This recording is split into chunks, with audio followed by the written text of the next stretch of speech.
જય શ્રી કૃષ્ણ, જય માતાજી ફ્રેન્ડ્સ। તો આજે અમારા ગામમાં છે હિન્દુ સંમેલન, તો એનું ફંક્શન છે, તો ત્યાં જાઉં છું અત્યારે હું। અત્યારે વાગા છે 3, હાલો તમને પણ બતાવું।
सदगुरु आंगन आया, मैं गंगा गोमती नाया हो।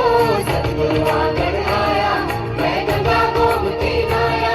मर निर्मल हो गई काया, मैं बारी जाऊं रे। मर निर्मल हो गई काया, मैं बारी जाऊं रे, बारी जाऊं। ने दीप प्रागट्य वडे विधिवत फूलो मूकશે સંતગણ અને મહેમાનશ્રીઓ।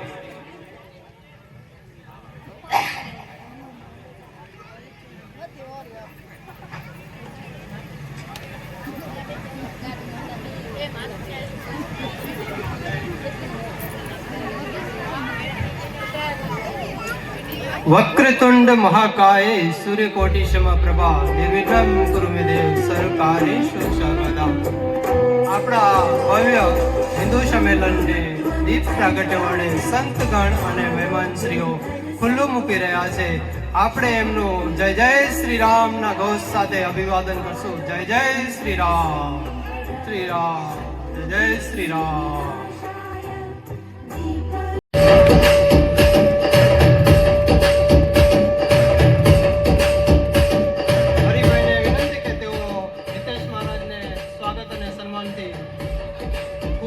पूज्य लालगिरी बापू।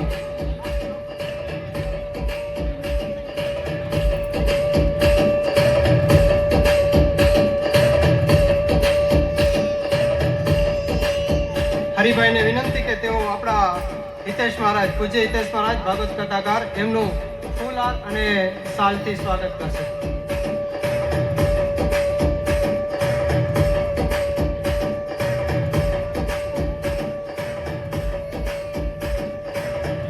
આજના આપણા હિન્દુ સંમેલનના મુખ્ય વક્તા, મુખ્ય મહેમાન રામજીભાઈ વીરા આપણી વચ્ચે હાજર છે। એમના સન્માન માટે હરિભાઈને વિનંતી કરું કે શાલ અને ફુલારથી શ્રી રામજીભાઈનું સન્માન કરશે।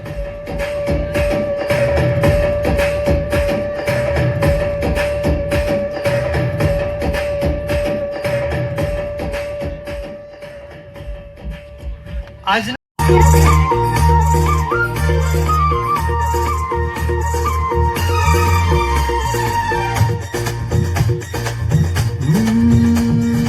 आयो रे आज मंगल अवसर आयो रे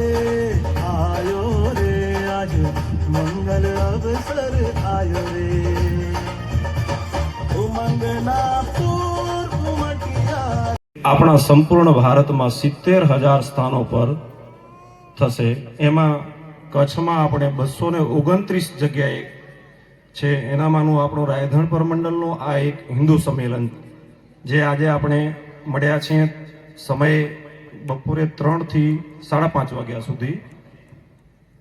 અને અહીંયા જ્યારે આપણે મળ્યા છીએ સૌ હિન્દુઓ, તો આપણે એક અહીંયાથી વિષય લઈને જઈએ કે આજનો જે અહીંયાનો મંત્ર છે, હિન્દુ હિન્દુ એક રહે, ભેદભાવ કો નહીં સહે.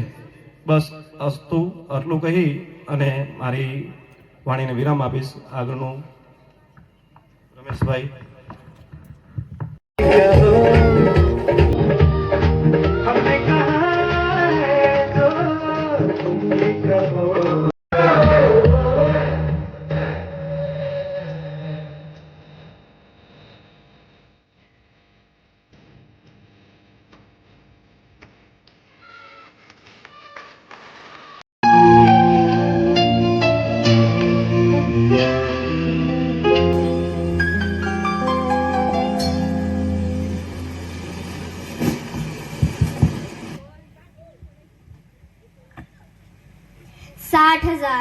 साठ हजार कीमत लगाई है उन अंग्रेजों ने हमारी इस अनमोल झांसी की। वो चाहते हैं कि हम अपनी झांसी उन्हें बेच दें? हरगिज नहीं। आपके पिता के जाने के बाद उन अंग्रेजों ने आपको इस झांसी का वारिस मानने से ही इनकार कर दिया है।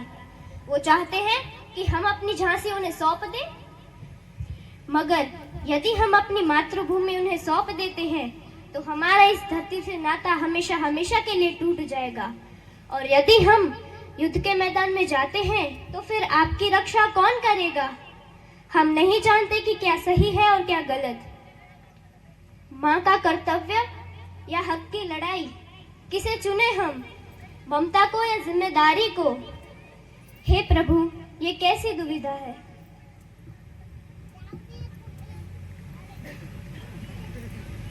क्या हमें इन चंद रुपयों के लिए अपना घर छोड़ देना चाहिए? नहीं। अगर हम कायरों की तरह झांसी छोड़ के चले गए तो हम अपनी इस मातृभूमि और आपकी नजरों में हमेशा हमेशा के लिए झुक जाएंगे। अब हम करें तो क्या?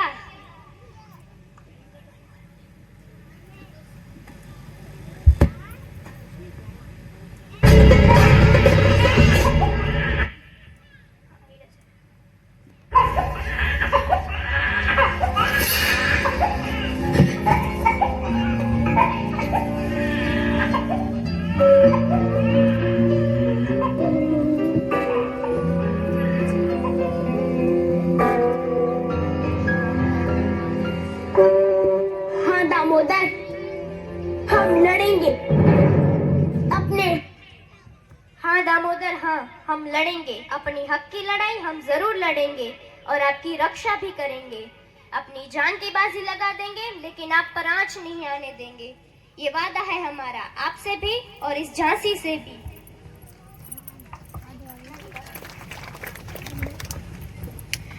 मैं रानी लक्ष्मीबाई, झांसी की रानी, प्रतिज्ञा करती हूँ, जब तक मेरे हृदय में धड़कन है, जब तक मेरे शरीर में प्राण है, जब तक मेरे इस शरीर के अंदर रक्त का एक एक कतरा बाकी है, मैं पूरी निष्ठा से जहाँ की मिट्टी में हमारे पूर्वजों का त्याग और बलिदान समित है।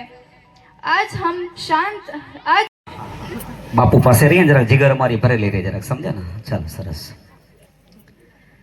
भारत माता की माता की भारत माता की હવે કંઈક એવું લાગ્યું કે હું રાયધણ પર આવ્યો છું.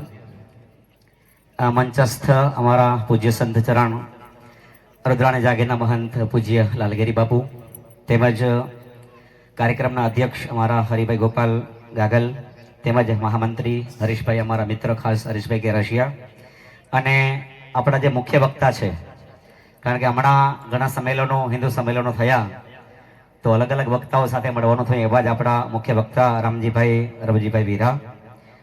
તો મંચસ્થ બધા મહાનુભાવો, પૂજ્ય સંતચરણ, આપ સૌ, કારણ કે રાધનપુર મંડળ 10 ગામનું મંડળ છે, જેનામાં આપણે ચપરેડી, ત્રાંબાઉ, સરસપર, રાધનપર આદિ બધા ગામો આવે છે.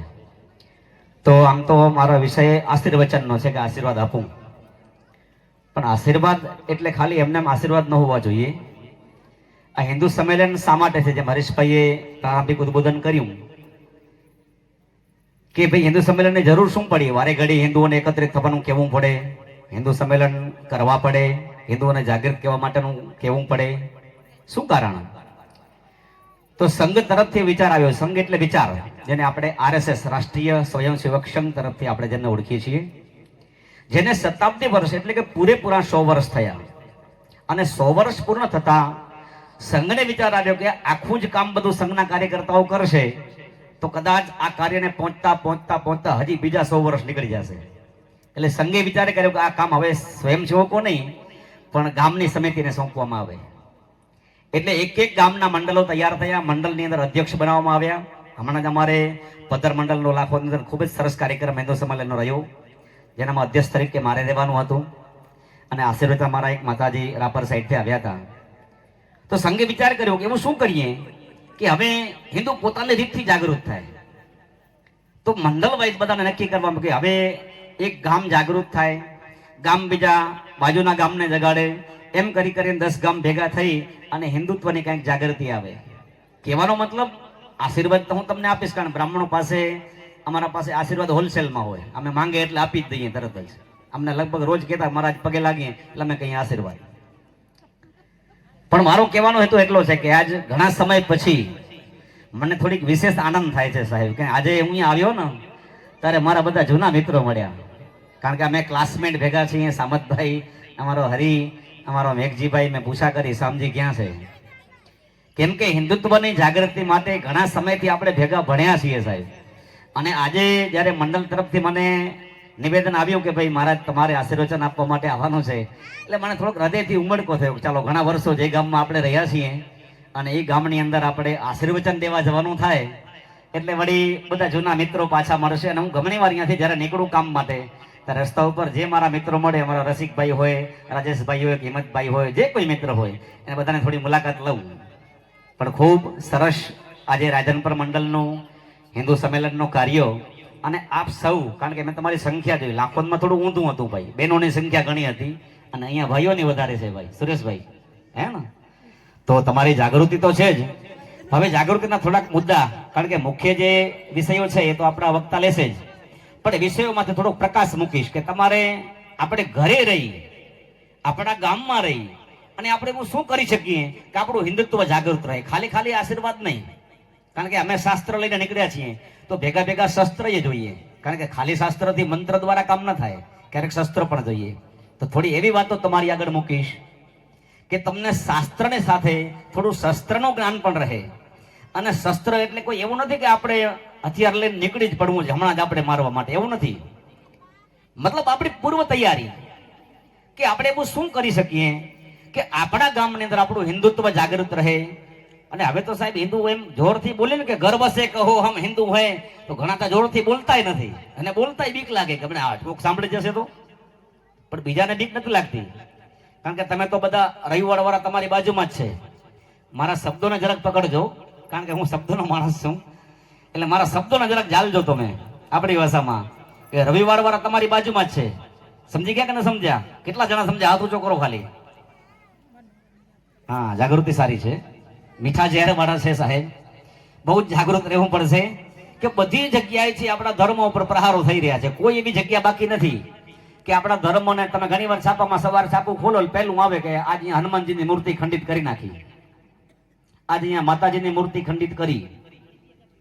તો આવું બધું શા માટે થાય છે? આટલા બધા પ્રયાસો કરવાનું રીઝન શું, કારણ શું? ક્યાંક ને ક્યાંક આપણા હિન્દુત્વને, આપણા હિન્દુસ્તાનને, આપણા ભારતીય સંસ્કૃતિને નુકસાન પહોંચાડવાનું કામ તમે સવાર પડતા જોવા મળશે. કોઈક નેતા બફાટ કરશે, હું પક્ષનું કોઈનું નામ નહીં લઉં, કારણ કે પક્ષથી મારે કોઈ લેવા દેવા નથી. અમારો એક જ પક્ષ છે મહાદેવનો. અમે મહાદેવ સિવાય કોઈને વોટ આપતા નથી. એક જ પક્ષ મહાદેવનો, કે જે મહાદેવના એ અમારા. જો આપણે અમારા ગુરુજી કહેતા અમે ભણતા ત્યારે કે જિસકી ભારત માતા નહીં वो हमारे भ्राता नहीं. समझी गए भाई? जिसकी भारत माता नहीं वो हमारे भ्राता नहीं. भ्राता એટલે ભાઈ. જેની માં આપણી માં ન હોય એ આપણા ભાઈ ક્યારે થઈ જ ન શકે. પછી ભાઈચારાનો ખાલી ચારાની અનુભૂતિમાં આપણે રહીએ એ આપણને ખાઈ જાય સાહેબ. તો હિન્દુત્વની જાગૃતિ માટે, કારણ કે દેશ અત્યારે એવા લેવલ ઉપર જઈ રહ્યો છે કે મહાસત્તા બનવા, વિશ્વગુરુ બનવા માટેની તૈયારી થઈ રહી છે. સાધુ સંતો મહંતો, અનેક એવા યોગીજનો અને એવા અનેક રાષ્ટ્રીય સેવકો જે આ કામ ઉપર લાગી ગયા છે કે એક સમય એવો આવે કે આપણો ભારત દેશ, કારણ કે આ દેશની ભૂમિ છે, અને જેને શીખવું હોય ને સાહેબ એ તો નાના પિરામિડ માંથી શીખી જાય. હમણાં જ આ પિરામિડ જયારે બાળકોનું જોયું, તમને નાનું, કારણ કે અમે તો અમારી આંખ અને કાન બંને ખુલ્લા રાખીએ અમે, કારણ કે શબ્દ બોલાય એટલે હું સાંભળી લઉં અને કઈ સારું દેખાય એટલે તરત પકડી લઉં. તમે આ પિરામિડ માંથી શું શીખ્યા? અત્યારે છોકરાઓ પિરામિડ કર્યું, તમને શું અનુભૂતિ થઈ? કે છોકરાઓ કસરત કરીને એકબીજા ઉપર ચડીને ઉભા રહ્યા. હું એ પિરામિડના તમારી આગળ 2-5 પોઈન્ટ મૂકી દઉં આશીર્વાદ સ્વરૂપે. આનામાંથી પણ શીખવા જેવું છે. 5 બાળકો પોતાના પગ ઉપર કરીને જયારે રાખ્યા અને એક બાળક પગ ઉપર આરામથી બેસી ગયો. કહેવાનો મતલબ કે એક હિન્દુ ભાઈ, આ તો ખાલી પગની વાત છે, પણ એક હિન્દુ ભાઈ કોઈ હિન્દુનો હાથ ઝાલશે ને તો આપણો હિન્દુ ભાઈ ઉભો થઈ જશે સાહેબ. આ પિરામિડમાં જોવા મળ્યું. છેલ્લું સીન પિરામિડનું, છોકરાઓએ હાથ પકડી અને પૂરેપૂરા પાછળ નમ્યા. પૂરેપૂરા પાછળ નમ્યા. એકે છોકરો દીકરો પડ્યો નહીં. કેમ? કે એક હિન્દુએ બીજા હિન્દુનો હાથ પકડી રાખ્યો એટલે પડવા ન દીધો સાહેબ. સમજાનો વાત ને તમે? કહેવાનો મતલબ કે આપણો પાડોશી હશે, આપણા ગામનો માણસ, એનામાં ગામમાં માણસમાં કોઈ એવું નથી. કારણ કે મેં આવીને મેઘજીને બોલાવ્યો. મેઘજી બેઠો છે, ક્યાં છે? અહીંયા હાથ ઊંચો કરે જરા, મેઘજી હોય તો. મેઘજી, હા, ઓ સામે જો રે. મારો ક્લાસમેટ છે સાહેબ, મારો મિત્ર છે ખાસ, અને કોલી પરિવારથી બિલોંગ કરે છે. અને તમને સાંભળીને કદાચ ગર્વ થશે સાહેબ. મેં લાખોમાં પણ કીધેલું કે મારી જ્યાં પણ કથા હોય સાહેબ, અહીંયાથી નાસિક જઈએ કે પૂના જઈએ, મહારાષ્ટ્રમાં કોઈ પણ જગ્યાએ જઈએ, તો અમારા સાઉન્ડ સિસ્ટમ જેની ઓપરેટિંગ સિસ્ટમ અમારો મહેન્દ્ર કરે છે. અને મહેન્દ્ર એ કોલી પરિવારથી છે, અને અમે એક પંગતમાં બેસીને ભેગા ખાઈએ છીએ. કહેવાનો મતલબ આ હિન્દુ સંમેલન એટલા માટે છે કે આપણો હિન્દુ ભાઈ આપણાથી અલગ ન થઈ જાય એના માટેના પ્રયાસો છે. આ જેના માટે પ્રયાસ છે કે આપણો હરિજન પરિવાર, કારણ કે જેની સાથે, કારણ કે મેઘજીને મેં આવીને બોલાવ્યો, બીજો આપણો હરિજન મેઘજી છે મારો મિત્ર, અમે એ પણ સાથે ભણતા હતા, ઘણા બધા છે. કહેવાનો મારો હેતુ એટલો છે કે આપણે આપણા હિન્દુથી વિમુખ ન થઈ જઈએ સાહેબ. કારણ કે આપણા દેવને માનનારો, હું તો સાવ સીધી ભાષામાં કહીશ કે સાહેબ જેના ભેગા આપણે ભાણે ન ભરીએ ને, જેના ભેગા આપણે ભાણે ન ભરીએ ને એના ભેગા આપણે ક્યારે ન ભરી શકીએ. તમે સમજો છો ને મારી વાતને? જે ન ખાવાની વસ્તુ ખાઈ જાય સાહેબ, એના ભેગા તમે કેમ ભરી શકો? પણ આપણો હિન્દુ સમાજ, આપણે ગામની અંદર રહેતો હરિજન હોય કે આપણો કોલી સમાજ હોય, અને મારો તો ખાસ અમે એક પત્તું હાથમાં નહીં લઈએ. અમારો દીકરો અમને જુગાર રમતા જોશે, અને કાલે સવારે 100% તમારો દીકરો રમશે ને રમશે, અને તમે રોકી નથી શકવાના. ત્યારે આ હિન્દુ સંમેલન સફળ થશે. થોડી પારિવારિક વાતો કરી દઉં આપણા ગામની અંદર, કારણ કે વિષયો એવા છે બધા: સંસ્કાર, સંસ્કૃતિ, પર્યાવરણ, કુટુંબ, આ બધા એના આપણા મુખ્ય વિષયો છે. તો મુખ્ય વિષયો આપણા વક્તાશ્રી લેશે, હું ખાલી પ્રકાશ પાડીશ તેના ઉપર. પાણીનો બગાડ નહીં કરીએ સાહેબ. નાના નાના બાળકને સંસ્કાર આપો. નળકું ચાલુ હોય એને કહેશું બંધ કરી દે ભાઈ. કેમ? પૂરા વર્લ્ડ ની અંદર 75% 75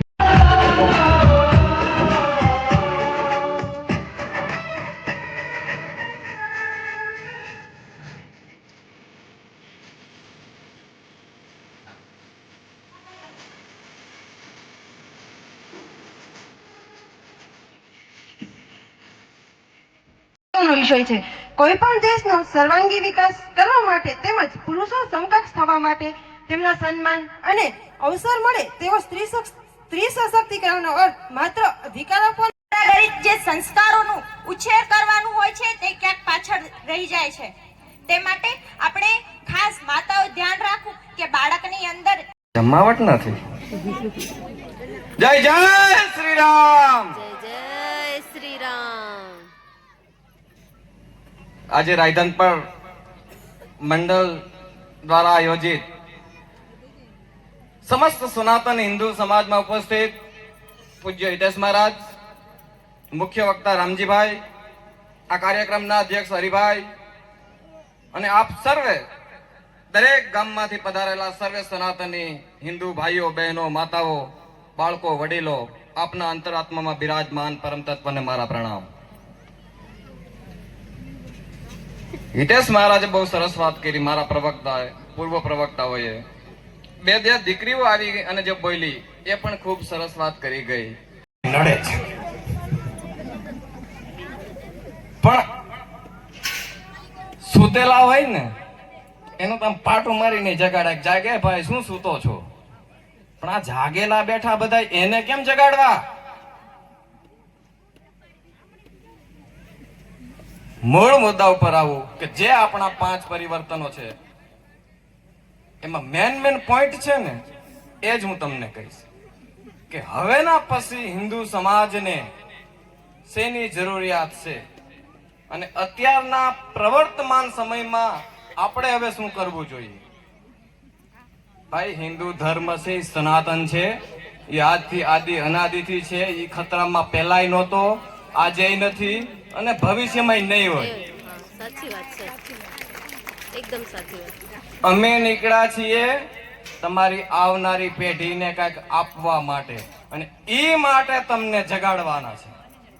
તમે બધા જાગેલા તો છો પણ કાગા નિંદરમાં જાગે. ટેકનોલોજીનો યુગ છે. આ દીકરી એક હમણાં પાત્ર અહીંયા રજૂઆત કરી, રાણી લક્ષ્મીબાઈ. તમારો દીકરો મહારાણા પ્રતાપ કે શિવાજી જેવો હોવો જોઈએ, તમારી દીકરી રાણી લક્ષ્મીબાઈ કે દુર્ગા જેવી હોવી જોઈએ. આ બધું આપણે સાંભળીએ છીએ. એક દીકરીએ હમણાં બહુ સરસ વાત કરી, રામજીભાઈની દીકરીએ, કે લવ જેહાદ અને લેન્ડ જેહાદ એનો પણ અત્યારે એટલો જ મારો છે. હિતેશ મહારાજે કીધું સમસ્યા ક્યાં સંબંધો. આજે એક રેસ થઈ ગઈ છે, અમે બે, અમારા બે. ત્રીજું સંતાન હોતું નથી હિન્દુના ઘરે. તો આવનારા 20 વર્ષ પછી માસીના સંબંધ પૂરા થઈ જશે, કારણ કે બીજી બેન નથી એટલે માસી ન હોય ને, બીજો નાનો ભાઈ નથી એટલે કાકા નહીં હોય, ફઈ નહીં હોય, ફુવા નહીં હોય, કારણ કે તમારે ઘરે 2 સંતાન છે.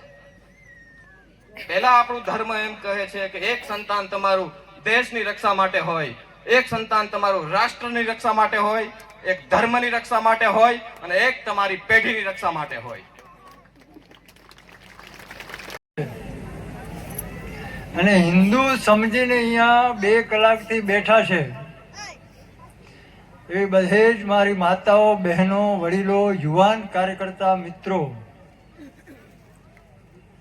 અને વારંવાર અહીંયા જે 2-3 કાર્યક્રમ થયા એમાં વ્યક્તિગત કાર્યક્રમ પણ થયા, સામૂહિક કાર્યક્રમ પણ થયા. એવી 3 બહેનો અને સામૂહિક કાર્યક્રમ કર્યા એવા બધા જ ભૂલકાઓને આ હિન્દુ સંમેલનમાં ખૂબ ખૂબ અભિનંદન. હિતેશ મહારાજે પણ વાત કરી હિન્દુ સંમેલન શું કામ, શા માટે. પૂજનીય લાલગીરીજી બાપુએ પણ પોતાની જે ચિંતા છે એ વ્યક્ત કરી આપણા બધામાં. તો હિન્દુ સંમેલન શું કામ, આપણા મનમાં એવો પ્રશ્ન આવે જ કે અત્યારે શું કામ. જે મહારાજશ્રીએ કીધું કે સનાતન ધર્મ કોઈ દિવસ ખતમ થયો નથી ને થવાનું પણ નથી, એ તો નક્કી જ છે એમ. તો હિન્દુ સંમેલન શું કામ અત્યારે એમ આવા સમયે. અને સહજ રીતે બીજી આપણા મનમાં એક ધારણા હોય છે એટલે આપણે આવતા હોઈએ એટલે આપણને ધ્યાન હોય છે કે આ કોણ છે, આ કોણ છે. પહેરવેશ ઉપર પરથી ખબર પડી જતી હોય છે એટલે સ્વાભાવિક છે, પૂછા નથી કરતા. પરંતુ શહેરી વિસ્તાર હતો એટલે આવો જે પ્રવેશ દ્વાર હતો એની બહાર બહેનો 4-5 આવતા હતા એટલે વાત કરતા હતા એમ કે તમે કોણ છો, કઈ જ્ઞાતિના છો. આવો બહેનોએ બીજી બહેનને પ્રશ્ન કર્યો કે તમે કઈ જ્ઞાતિના છો, કોણ છો. આપણે બધાને ખબર છે કે શહેરમાં ખ્યાલ નથી હોતી બાજુવાળો કોણ છે. તો હજારો વર્ષથી જે આ કોણ છે જે શબ્દ છે ને એ આપણે બોલીએ છીએ ને, એટલા માટે આ હિન્દુ સંમેલન છે. આપણે બધા હિન્દુ છીએ. કોઈ આહિર, કોઈ બ્રાહ્મણ, કોઈ પટેલ, કોઈ ગઢવી એ પછી છે. પહેલા આપણે હિન્દુ છીએ. એ હિન્દુ શબ્દ છે કોણની જગ્યાએ એ કરવા માટેનું આ હિન્દુ સંમેલન છે. તો એટલા માટે 1 લાખ હિન્દુ સંમેલનો થવાનું છે. સાથે લઈને આવ્યો તો પોતાને એમ દહીં અને છાશ લઈને, તો ભગવાનની નજર કે બધાએ ભાઈ આમ ભેગો કર્યો, એમણે કેમ ન નાખ્યું આની અંદર? એ છાશ છે, આની અંદર દૂધ છે, ગોરસ છે, આ બધાએ નાખ્યા, બધાએ ગોવાળિયાએ. તો આ મટકામાં એમણે કેમ ન રાખ્યું? એટલે ભગવાન એમને લેવા માટે, મતલબ એ જે એમની પાસે જે હતું એ લેવા માટે ગયા, એટલે ગુવાડીઓ છે એ દૂર ભાગે છે. તો દૂર ભાગે છે ત્યારે જે એના હાથમાં જે ગોરસો છે, એટલે કે જે વાસણ હોય છે એમાં જે ગોરસો છે એ પોતે પી જાય છે. એ ગુવાડીઓ છે, કારણ કે એ ખાટી હોય છે છાશ. આપણે બધાને ખ્યાલ છે કે 4 દિવસ રહી જાય તો શું હાલત થાય છે. તો એને એમ થયું કે ક્યાં આવી ખાટી છાશ, એમ મારા ભગવાનને પીવડાવું એમ. તો ભગવાન જેવા એમની પાછળ દોડ્યા કૃષ્ણ, એ ગોવાળિયાને. તો કૃષ્ણ છે જે ગોવાળીઓ છે એ મોઢામાં છાશ નાખી દે છે. હવે જે એના મોઢામાંથી જે છાશ પડે છે, એ છાશના જે ટીપા પડે છે એ ભગવાન શ્રી કૃષ્ણએ પોતે મોઢામાં લીધા છે. મહારાજજીને પૂછા કરજો, શ્રીમદ ભાગવતમાં પ્રસંગ છે. અત્યારે આપણા કથાકારો એ પ્રસંગ કહેતા જ નથી વધારે, કે ભગવાન શ્રી કૃષ્ણ એક ગોવાળિયાનું, એક ગરીબ વસ્તીમાંથી આવવાનું ચાટતો હોય, અને તમે ને હું એ જ કૃષ્ણને ભગવાન માનનારા, જે કૃષ્ણને જે આભડછેટ નથી લાગતી હોય, તમને ને મને આભડછેટ લાગે છે.